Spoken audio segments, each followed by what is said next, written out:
Byron, this is still a very active scene here at the elementary school, and it'll continue to look like this throughout the night and probably into tomorrow morning as well.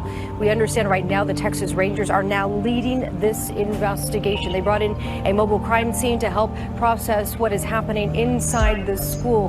Right now, it was too much for local law enforcement to handle the weight of the tragedy, too much for their hearts as well. Tonight, horror and heartbreak in this tiny South Texas community. Earlier today, a mass shooting at Robb Elementary School in Uvalde, Texas, killing at least 21 people, including 19 children. The deadliest school shooting in nearly a decade and the third deadliest in America since Virginia Tech. The size of the devastation here, the number of lives lost, is very significant. It's elementary age kids, 9, 10, totally helpless, totally harmless. They're shot in their own classroom. That image should really burn in people's memory as to we shouldn't have to relive Sandy Hook. Officials say the alleged gunman, Salvador Ramos, also shot his own grandmother before attacking students at the elementary school. What happened in Uvalde is a horrific tragedy that cannot be tolerated in the state of Texas. Among those who lost their lives, 10-year-old Javier Lopez, who was in the 4th grade, his family sharing this photo with us this evening. 19 students were killed and 2 teachers, including 4th grade teacher Eva Mireles. School has children that are in 2nd, 3rd, and 4th grade. 2 responding officers were also shot but are expected to survive. Officials say the alleged shooter was killed by responding law enforcement. Mr.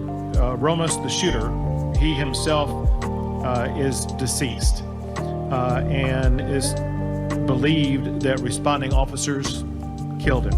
Good evening, fellow Americans. Tonight, President Biden speaking to the country on yet another mass shooting, just days after 10 people were killed in a grocery store in Buffalo, New York. I had hoped when I became president I would not have to do this again. Another massacre, Uvalde, Texas, an elementary school. Beautiful, innocent, 2nd, 3rd, 4th graders. The rampage began late this morning. Officials say the alleged shooter shot his grandmother, then turned to the school at 11:32 a.m. local time. An 18-year-old male who resided in Uvalde. It's believed that he abandoned his vehicle. There's a car crash outside Robb Elementary School. The suspect, we're told, is immediately engaged by a Uvalde Independent School District police officer. And that doesn't stop the shooter. He's wearing body armor.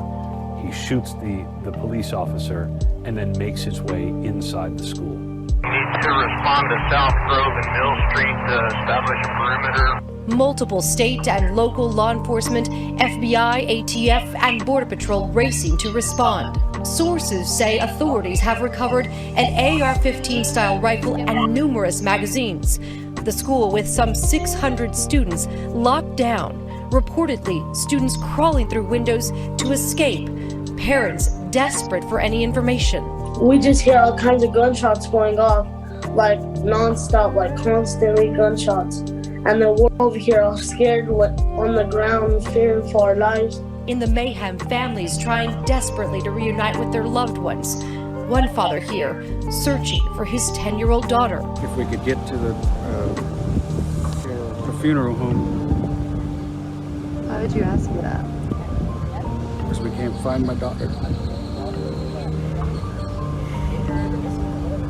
What does this say about where we are right now? I mean, this is a small town, man. Pretty sad. Really sad. What the world's coming to. We're also learning more about who committed this heinous attack. Officials say the alleged killer, 18-year-old Salvador Ramos, was a student at Uvalde High School. He's believed to have acted alone. Law enforcement sources telling ABC News they're investigating possible social media accounts linked to the alleged shooter, which include images of guns and other violent material. Law enforcement also telling ABC News that he reportedly sent videos and photos of guns to users on various social media platforms. One user saying that last week he showed himself with guns, making statements like, wait till tomorrow. Law enforcement is collecting every piece of information they can get their hands on in reference to social media, friends, associates, families. What did they see? What did they hear? My guess, even by now, they've probably got a pretty good picture of who he is, what motivated him, and how he acquired like this AR-15. Located 80 miles west of San Antonio, Uvalde is a small town with just over 16,000 people living here. Robb Elementary School has about 600 students in the 2nd, 3rd, and 4th grades.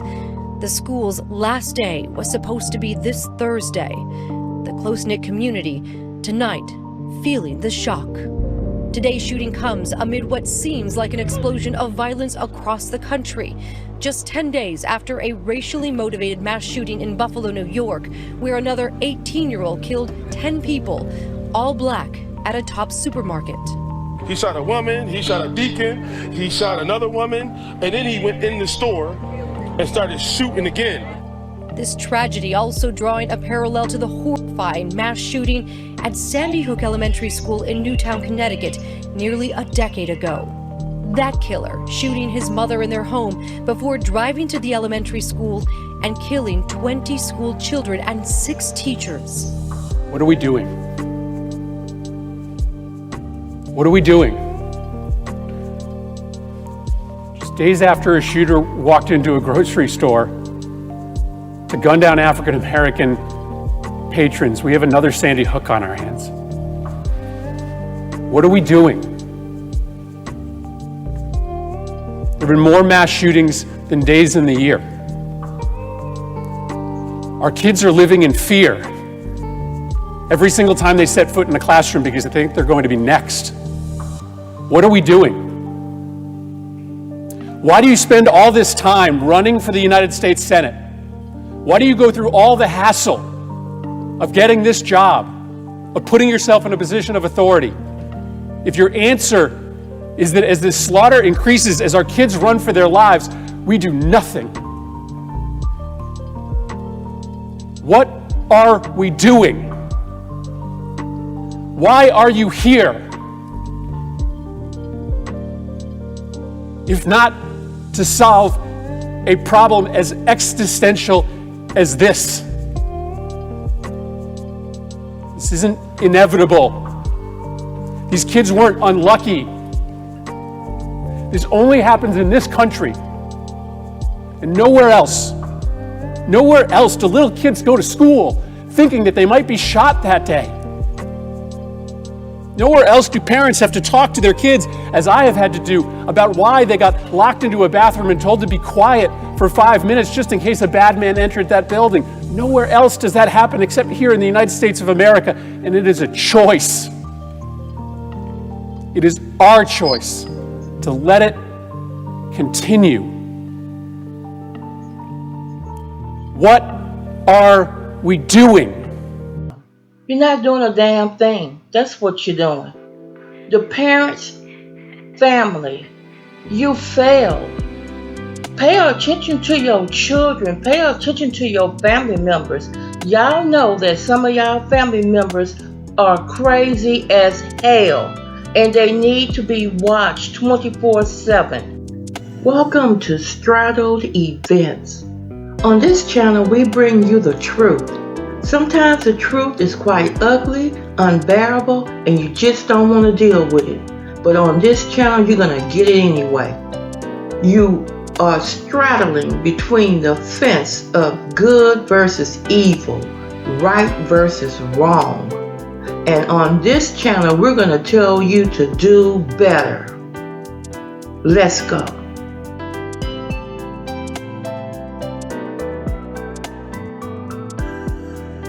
I can tell you what you're doing. You senators are not doing a damn thing. That's what you're doing. You're sitting on your ass collecting this big old check, don't want to lose your spot, and allowing these 18-year-olds to go out there and buy a damn AR-15 rifle and buy these handguns, and they are unstable as hell, and it falls back on you senators that don't want to pass the bill for a background check, and you family members, you parents, Y'all asses are failing with your children. You failed, senators, with the country not passing that bill for a background check. Why was this 18-year-old boy living with his grandmother? Where is his mother and father? Y'all go out there and have babies, and your ass is dysfunctional, and then you go get with a dysfunctional partner, and you create a damn monster. This don't make no damn sense whatsoever. This is ridiculous. That doesn't make any goddamn sense. Y'all need to do better. Men, step up and take your families back. Get involved into your children's life. It is a problem when it comes to the male being the leaders. You got these women out here trying to raise these boys and it's not working. Can't you see it's not working? And then you have all these evil ass people with this hate crime shit. Quit killing people. Kill your damn self. This is crazy. You have just torn up all these families' lives. It'll never be the same again. Right before Father's Day, it's always something happens before Mother's Day, Father's Day, Christmas. This is terrible. Y'all ass need to do better. You fail. And you suck on the suck meter. 1000%. Do damn better. Get these guns out of 18-year-old hands, and then your old ass 68 years old out there shooting at a church between Chinese and Taiwan. Take your ass back to China. I would like to send my condolences to all the families that have been impacted by these senseless shootings. Do better. Damn. Since we left shoot-around, 14 children were killed 400 miles from here, and a teacher. And in the last 10 days, we've had elderly black people killed in a supermarket in Buffalo. We've had Asian churchgoers killed in Southern California, and now we have children murdered at school. When are we going to do something?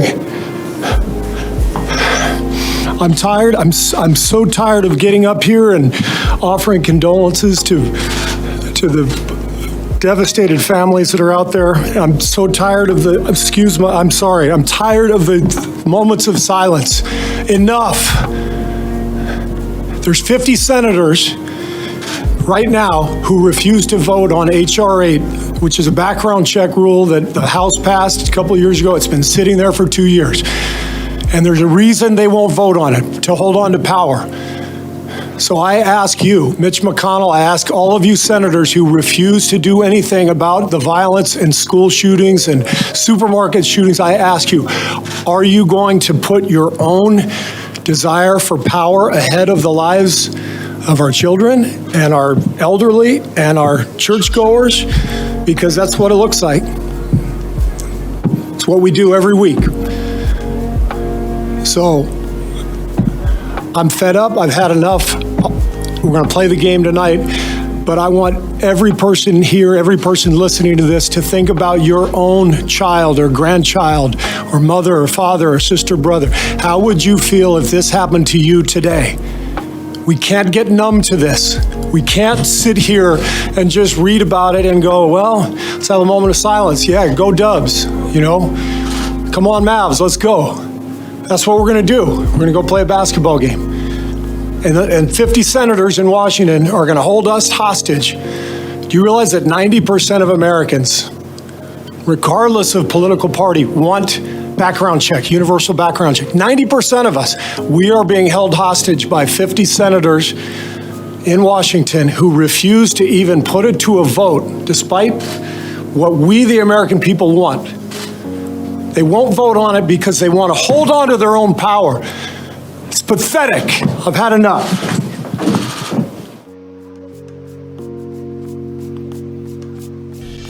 New details show the alleged gunman meticulously planned the attack months in advance. Investigators saying he's believed to have scouted the store in early March and prepared for a gunfight. Because of the body armor that he had on, he could have easily have retreated back into that store where there were dozens of other customers in that store fleeing for their lives, which could have then turned that into another barricade and further slaughter. Investigators piecing together the sequence of events and what authorities say was a racially motivated attack. The Erie County District Attorney tells CNN the suspect seemingly planned on killing more black people if he could. It appears that way. Again, we need to drill down further. Federal investigators drilling down further, going to the home where the 18-year-old suspect lived with his parents, as well as the gun store where the suspect purchased the Bushmaster assault rifle. They're also looking into his planning ahead of the attack, including illegally modifying his gun to carry 30-round magazines. We are going to look into everything that this young man was doing and thinking. Including analyzing the alleged shooter's past. How last year, police paid him a visit after he did a high school project on murder-suicides, according to the Erie County Sheriff. And analyzing his state of mind. Just before heading to the market, he's believed to have written and posted a 180-page statement, proudly labeling himself a white supremacist and outlining the attack. The Buffalo Police Commissioner says he live-streamed the horrific attack that has scarred this community, still grieving over the lives of 10 of their own, gunned down in a matter of minutes. Ruth Whitfield was 86 years old and on her way back from visiting her husband in his nursing home when she stopped for groceries. Her son called and called. No one ever answered. You're looking for her, you find out, you go home. What's going through your head? I'm angry. I'm hurt.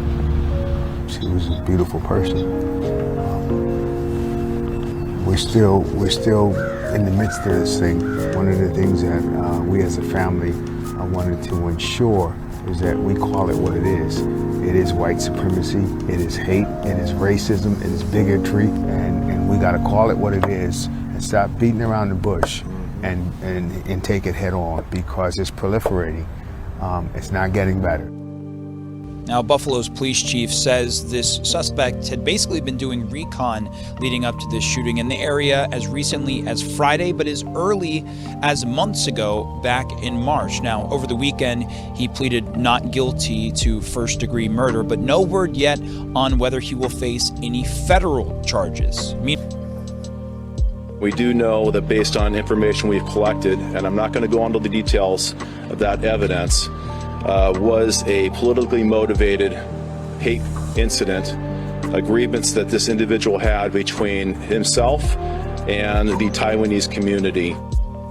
So a politically motivated hate incident, you heard it there. The shooter on Sunday killed one person and hurt 5 more after entering a Taiwanese church in Laguna Woods before people in the congregation managed to not just tackle, but tie up the suspect. He was then arrested. Police identifying him as 68-year-old David Chow from Las Vegas, with no previous connection to the church, by the way, according to officials. I want to bring in NBC News correspondent Maggie Vespa. So, Maggie, that is an interesting update here from the sheriff, who also was clearly a little bit cagey, didn't want to get into the details of why they're classifying it the way that they have. Yeah, definitely. He also did disclose that David Chow, he said, is an immigrant from China. He said he came to the U.S. several years ago and has lived in multiple states, including Texas. And as you heard, he now lives in Las Vegas. So when he talked about those political tensions, he said that the FBI characterizing this as some kind of hate. And he said that Chow was upset about political tensions between China and Taiwan. Again, this was a Taiwanese congregation in Orange County, California. So David Chow could, prosecutors and authorities are saying, face death, possibly in this case. They have not made a decision to pursue the death penalty moving forward with these charges. Right now, he is charged with 1 count of felony murder and 5 counts of felony attempted murder. We also got information on the victims in this case, and specifically the man who was killed in this shooting. Authorities saying flat out, calling him an absolute hero. 52-year-old Dr. John Chang, who they say tackled Chow in this scenario. He was there at the church reportedly with his mom, tackled Chow and was injured in doing so. But they say he was absolutely key in being able to subdue the gunman before other congregates hogtied him and confiscated at least 2 handguns. Here's what authorities had to say about him moments ago. Without the actions of Dr. Chang, it is no doubt that there will be numerous additional victims. Again, 52-year-old Dr. John Chang, just ID'd as the man who was killed in the Southern California shooting on Sunday. Another chilling detail that just came out of this press conference that is still going on. Authorities saying Dr. Chang, they believe, acted the way he did because he looked around and he realized he's surrounded by people in their 60s, 70s, 80s, as old as mid-90s. And he also realized the gunman, they said, had chained the doors shut before he started firing. Hallie.